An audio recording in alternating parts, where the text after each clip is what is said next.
कसौली जो थी एक पर्यटन की दृष्टि से तो काफ़ी अच्छा एक क्षेत्र है। वहाँ पर पर्यटन को और ज़्यादा बढ़ावा देने के लिए विधायक वहाँ पर क्या क्या करें? और वो सेफली हिमाचल का जो प्रवेश द्वार कहते हैं कसौली को, तो वहाँ हम उनका स्वागत भी करते हैं। अब नया साल आ रहा है तो गतिविधियाँ और तेज होगी।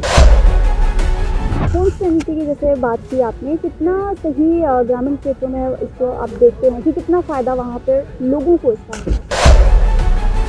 नमस्कार, तो समझिए हिमाचल देख रहा, मैं हूँ आपके साथ शोभन कश्यप। और विधानसभा का शीतकालीन सत्र जैसे कि जब जाहिर है कि कितना ज्वलंत मुद्दे इस बार भी सदन में जो है वो उठे हैं और काफ़ी ज़्यादा हंगामेदार ये शीतकालीन सत्र इन दिनों देखने को मिला। तो वहीं इस वक्त हमारे साथ खास बातचीत करने के लिए मौजूद है कसौली से कांग्रेस विधायक विनोद सुल्तानपुरी जी। सबसे पहले आपका बहुत बहुत स्वागत है। Thank you.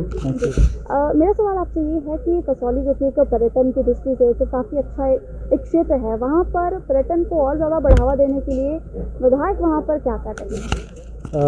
मैं माननीय मुख्यमंत्री जी का धन्यवाद करना चाहता हूँ। उन्होंने हमारे इलाके के लिए बहुत पैसा भी दिया है और जो मुझे सबसे ज़्यादा इशू आ रहा था वो भी डिस्कशन में आया। जो होम स्टेज़ हैं वो इलीगली रन किए जा रहे हैं, उसके ऊपर एक मैं समझता हूँ सरकार ने नकेल कसने का निर्णय लिया है। मैं समझता हूँ जो हमारे होटेलियर्स हैं उनके लिए एक अच्छी बात है। और दूसरा, हमारी जो सड़कें हैं उसके लिए लगभग मेरी पूरी कॉन्स्टिट्यूंसी में 200 करोड़ रुपए का जो राशि है वो दी गई है। तो अनेकों चीज़ें हम कर रहे हैं। एक बड़ा वहाँ पे हम फ्लाईओवर भी बना रहे हैं जो गड़खल में ट्रैफिक जैम होता है।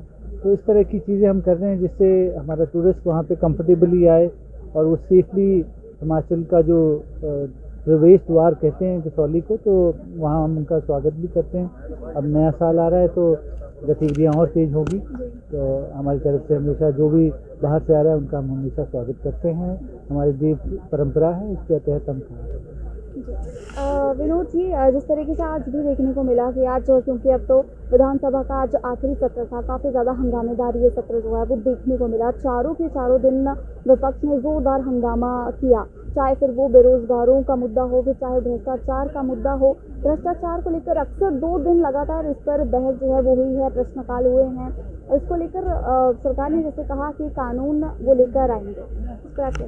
देखिए, ऐसा है, काम रोको प्रस्ताव को हमारी सरकार इतनी निष्पक्ष है, उन्होंने कहा कि ठीक है और सारा बिजनेस सस्पेंड हुआ रूल 67 के तहत। और ये पहली बार एक रूलिंग गवर्नमेंट ने अपने जो ऑपोजिशन को अपॉर्चुनिटी दी, पर तथ्यहीन मैं समझता हूँ उन्होंने बातें रखी।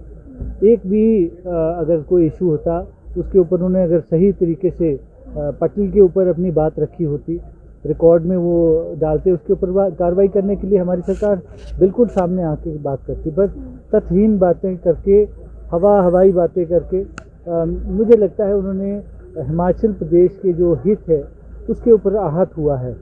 जो क्वेश्चन आवर है, चाहे वो हमारे थे चाहे दूसरे हमारे साथियों के थे, विपक्ष के साथियों के थे, उसे रोक कर बिना कोई तथ्य की बातों को उन्होंने रखा और 2 दिन का जो समय था उससे मुझे लगता है उन्होंने व्यक्त किया।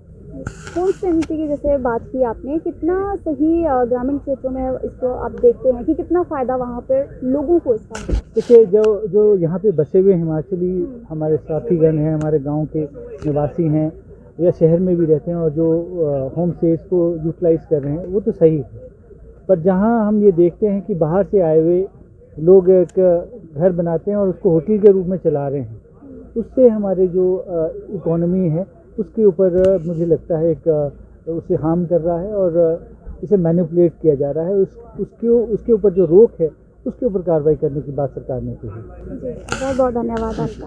तो ये थे हमारे साथ कसौली से कांग्रेस विधायक विनोद सुल्तानपुरी जी, जिसको लेकर हमने बातचीत जो है वो की है कि किस तरीके से सरकार ने एक नीति जो है वो बनाई है, खासकर होम स्टे नीति। क्योंकि जो लोग गैर कानूनी तरीके से जो अपनी ही घरों में एक जो भी टूरिस्ट जो आते हैं उनको लेकर ये नीति बनाई गई है, जिसके फायदे क्या कुछ प्रदेश में जो लोग हैं खासकर पर्यटन की दृष्टि से लोगों को देखने को मिलेंगे। तो बने रहिए यूं ही तो समझ हिमाचल के साथ।